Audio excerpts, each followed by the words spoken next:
Hello, my dear students, how are you all? Today we read Class 11, Chapter number 2, Forms of Business Organization. ठीक है, already हम लोगों ने complete कर लिया है चैप्टर नंबर 2। ऑलरेडी हम लोगों ने चैप्टर कंप्लीट कर लिया है चैप्टर नंबर 1। तो जिस किसी ने भी मेरे चैप्टर नंबर 1 के वीडियोस देखे नहीं हैं तो प्लीज़ पहले वो जाके देख लें, देन उसके बाद हम लोग स्टार्ट करेंगे चैप्टर नंबर 2। चलिए फिर स्टार्ट करते हैं chapter number 2। A business enterprise is an institutional. Business enterprises जो होता है वो इंस्टीट्यूशनल अरेंजमेंट होता है जहाँ पर बिजनेस एक्टिविटी कोई सी भी की जाती है। फॉर्म्स ऑफ बिजनेस को हम लोगों ने कुछ पार्ट्स में क्लासिफाई करा है, कुछ पार्ट्स में डिवाइड करा है।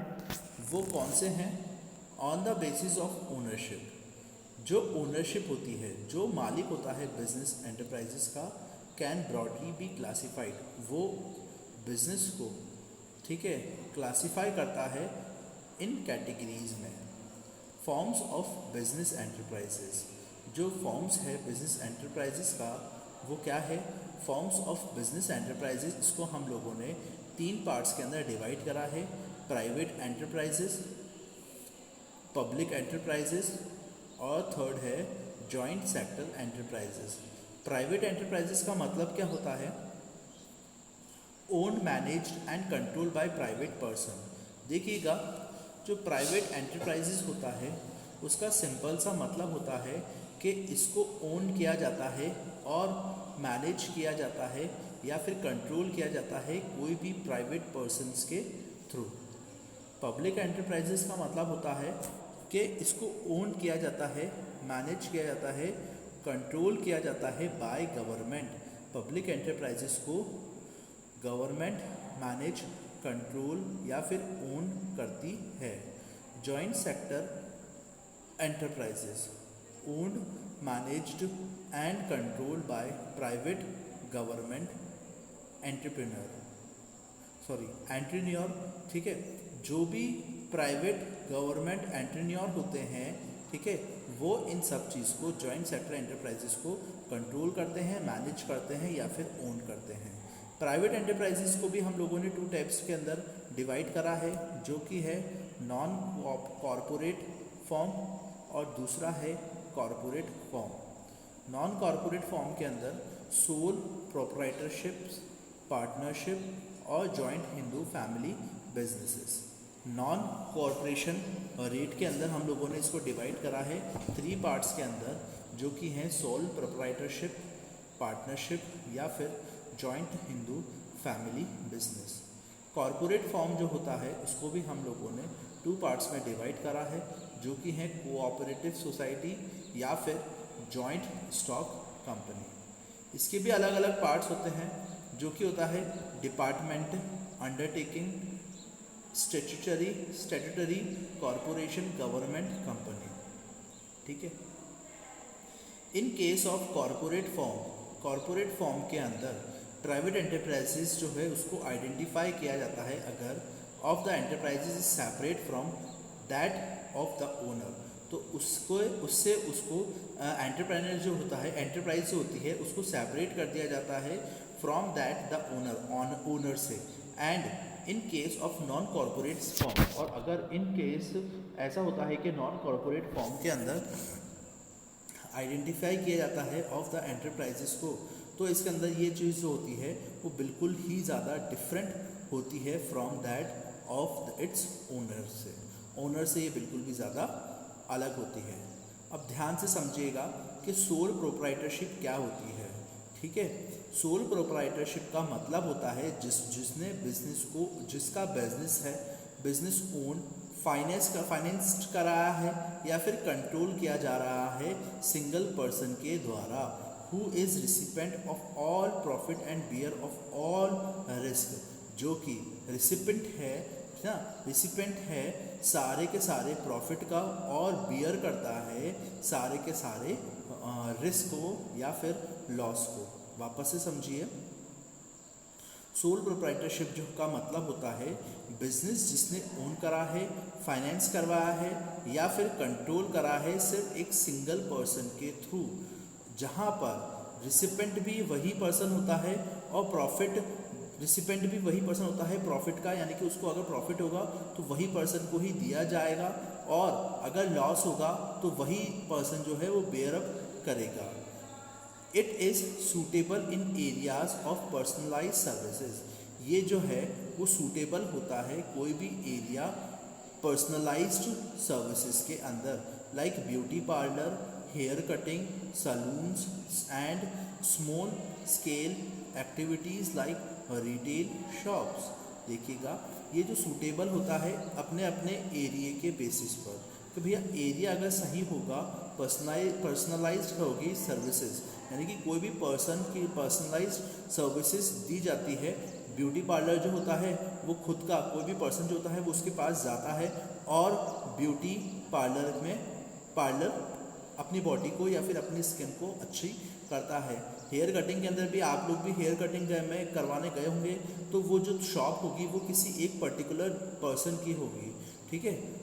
तो ये होता है हेयर कटिंग सलून्स या फिर सोल प्रोप्राइटरशिप। इसके जो फीचर्स होते हैं यानी कि इसकी जो क्वालिटी होती है वो होती है सिंगल ओनरशिप, यानी कि एक अकेला ही मालिक होता है, ठीक है। सोल प्रोप्राइटरशिप के जो फीचर होते हैं उसके अंदर जो फर्स्ट पॉइंट है वो सिंगल पर्सन ओनरशिप होती है, ठीक है। It is Holi own by one individual, यानी कि इसको सिर्फ और सिर्फ एक ही व्यक्ति के द्वारा ओन किया जाता है, यानी कि चलाया जाता है।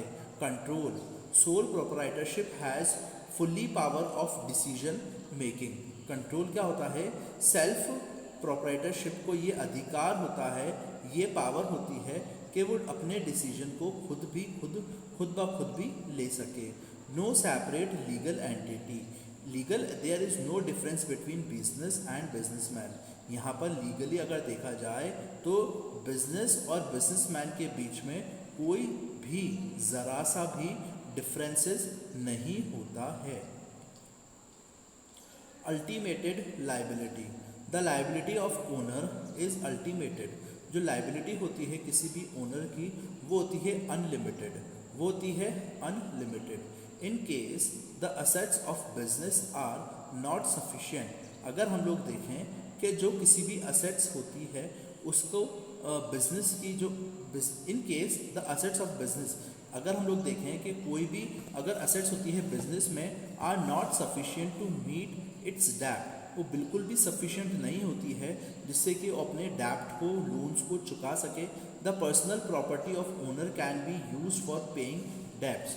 जो पर्सनल प्रॉपर्टी होती है, ठीक है, इन केस अगर उसका बिजनेस नहीं चल पा रहा है, ठीक है, और उसके पास बहुत ज़्यादा कर्जा हो चुका है, तो वो अपने पर्सनल प्रॉपर्टी को बेच के भी अपने डेप्ट्स को, अपने जो अपने ऊपर लोन्स हैं वगैरह हैं उस चीज़ को भी चुका सकता है।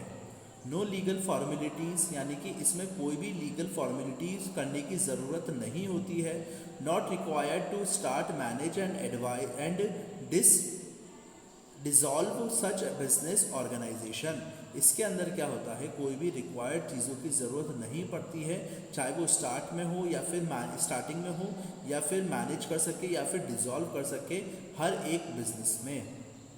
Soul risk bearer and profit receipt, ठीक है, जो सोल रिस्क बेयरर होता है यानी कि जो अकेला ही बेयर करता है प्रॉफिट को या फिर लॉस को, he bears the complete risk and there is no duty to share profit and loss.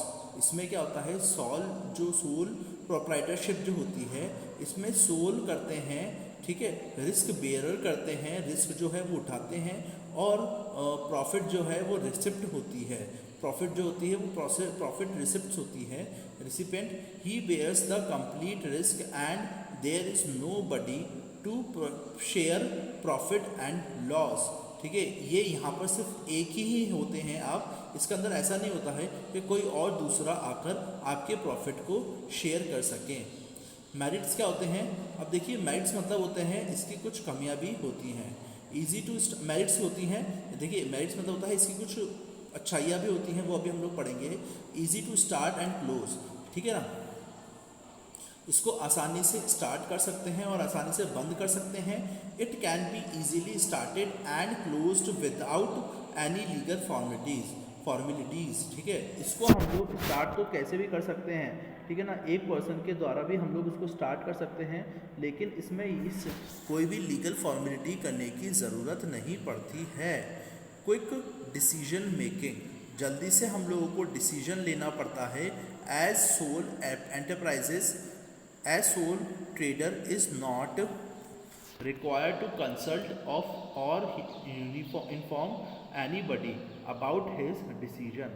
Sense of accomplishment, जो सेंस होता है accomplishment का, there is a sense of personal satisfaction, इसमें एक दूसरा भी सेंस होता है पर्सनल सेटिस्फैक्शन का। अनलिमिटेड लाइबिलिटी, इसमें बहुत ही ज़्यादा अनलिमिटेड लाइबिलिटी होती है। The liability of owner is unlimited, जो लाइबिलिटी होती है वो किसी भी ओनर की वो अनलिमिटेड होती है। In case the assets of business are not sufficient to meet its डेप्थ, the personal property owner can be used for paying debts, यानी कि जो पर्सनल प्रॉपर्टी जो होती है ओनर की, वो उसको बेचकर सारे के सारे जो डेप्ट्स होते हैं उसको चुका देता है। नो लीगल फॉर्मेलिटीज़, इसमें कोई भी लीगल फॉर्मेलिटीज़ की ज़रूरत नहीं पड़ती है। और are required to start, manage and dissolve such business organisation, इसमें ज़रूरत पड़ती है स्टार्ट करने की, मैनेज करने की और डिज़ोल्व करने की, ज़्यादा से ज़्यादा बढ़ाने की। Risk, sole risk bearer and profit receipt, ठीक है, जो सोल जो होता है उससे उसको प्रॉफिट रिसिप्ट मिलती है। He bears the profit the risk and there is no, एक सेकेंड, ड्यू टू लिमिटेड, देखिएगा, sole risk bearer and profit recipient, he bears the complete risk, इसमें क्या होता है ये कंप्लीट रिस्क को बेयर करने के लिए राजी हो जाता है। And is nobody to share profit loss with him, और किसी को भी ये अधिकार नहीं होता कि अगर प्रॉफिट होता है तो वो किसी भी उसके साथ शेयर कर सके, अगर लॉस होता है तो वो वैसे भी उसके साथ शेयर नहीं करेंगे। अब हम लोग पढ़ेंगे लिमिटेशन। लिमिटेशन जो है वो हम लोग पढ़ेंगे अगले वीडियो के अंदर, ठीक है बच्चों। हम लोग मिलते हैं नेक्स्ट वीडियो में, तब तक के लिए पढ़ते रहिए। Thank you, have a great